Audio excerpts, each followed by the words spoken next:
Good morning, students. We will start off with the revision of the very first chapter, that is crop production and management. The very first point that we need to know is what are crops. Crops are plants that are grown on a large scale. These are nothing but crops. Now, what are the various steps that needs to be followed to produce crops? That we will deal with it one by one in brief. First step is preparation of soil. In that, plowing is also known as tilling, and leveling is followed. Okay, over here in plowing or tilling we see there is loosening of the soil. Now, what is the purpose of loosening of the soil? So that there is proper aeration, the nutrients that are below are brought right on top. Okay, and the harmful microorganisms are destroyed by the action of the sunlight. Since there is proper aeration, it also promotes the growth of useful microbes. So these are the few of the purposes why tilling or plowing is done. For tilling or plowing, there are three agricultural equipments that are being used. That is plow, hoe and cultivator. Next is leveling. In leveling, what happens is there are huge chunks of soil known as crumbs, and these crumbs have to be broken down. Now these crumbs are broken down by means of what is known as leveler. Leveler breaks down these huge chunks of soil. Why leveling is done? So that there is uniform distribution of water, and also it prevents soil erosion. There are other points also mentioned in your textbook. Kindly go through it. So this is to do with the preparation of soil. Next, manuring. After preparation of soil, next step is adding manure. Under that we have different types. But before we move on to the different types, what is the purpose of manuring?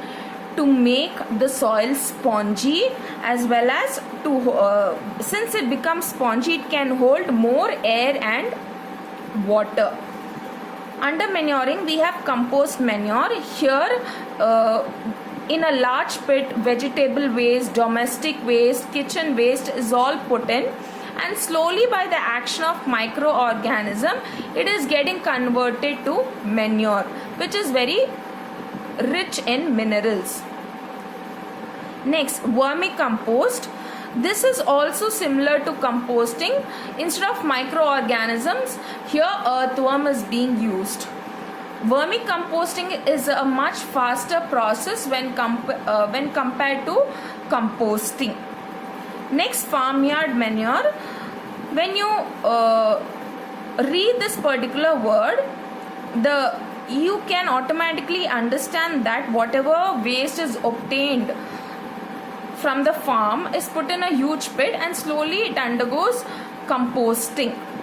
Green manure, along with the crop plants, we see leguminous plants are also grown. It provides nitrogen, and also what happens is once it provides nitrogen, it is mulched. It means it is cut and it's spread on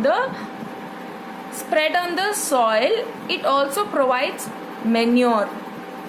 As it decomposes, it also provides manure to the plant.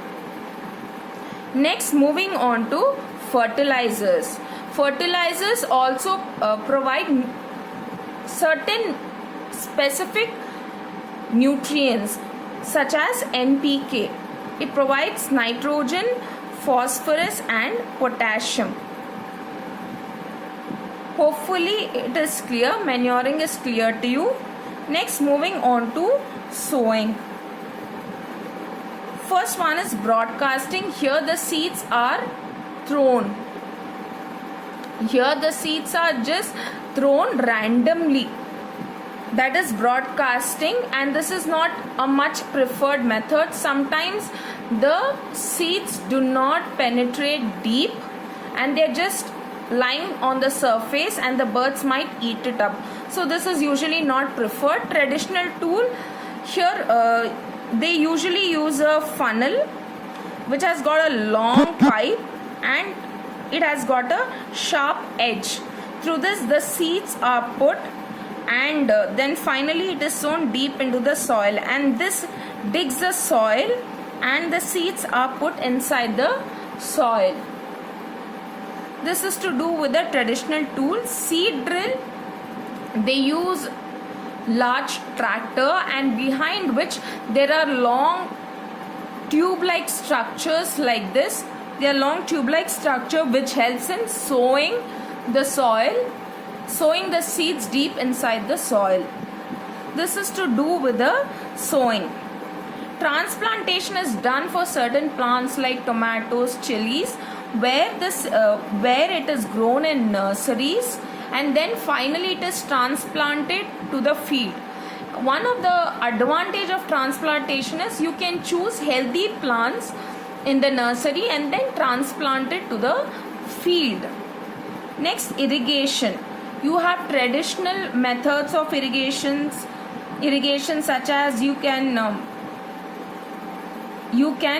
irrigate the field with the help of wells, lakes, canals, or by means of human labor. Modern method involves sprinkler system and drip irrigation. Okay, these are drip irrigation is much preferred because it saves lot of water. Next step is crop protection. Crop should be protected from pests and weeds. So weeding is done. How is the weeding done? By mechanical method, by using hand. Okay, you're just uprooting the plant, or by chemical control by means of weedicides or herbicides. Third is biological control.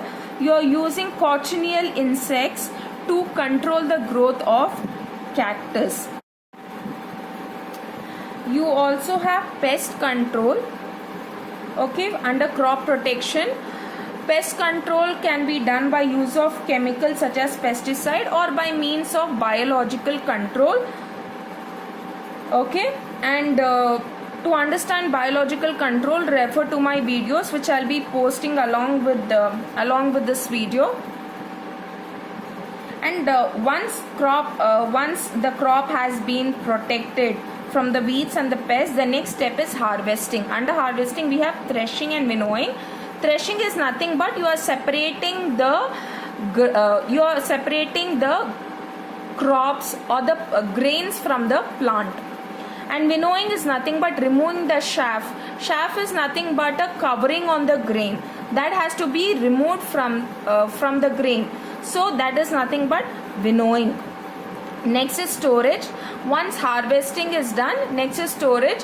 Storage is very, very important. If there is no proper storage, then there is no use in following all these steps because there will be a huge loss.